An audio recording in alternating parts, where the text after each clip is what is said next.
শিক্ষার্থীরা সবাই কেমন আছো? আশা করি সবাই ভালো আছো।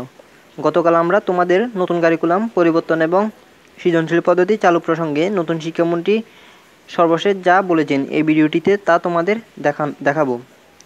শিক্ষামন্ত্রী বলেছেন বর্তমান যে কারিকুলামটা সেটি হুট করে পরিবর্তন করে দেওয়া হবে না, কারণ এতে শিক্ষার্থীদের ক্ষতি হতে পারে। এই কারিকুলামটা বিভিন্ন সংস্কার মাধ্যমে ধীরে ধীরে পরিবর্তন করা হবে। বর্তমান কারিকুলামটার মধ্যে বিভিন্ন ত্রুটি রয়েছে। প্রথমে ত্রুটিগুলো সংশোধন করা হবে এবং ধীরে ধীরে মূল্যায়ন পদ্ধতির নিয়মগুলো পরিবর্তন করা হবে।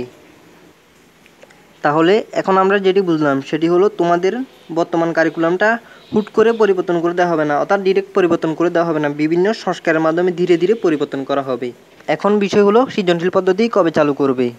যেহেতু কারিকুলামটা ধীরে ধীরে পরিবর্তন করবে বলছেন তিনি, সেহেতু এই বছর সৃজনশীল না থাকার সম্ভাবনা বেশি, অর্থাৎ এবছর সৃজনশীল পদ্ধতি চালু না করার সম্ভাবনা বেশি।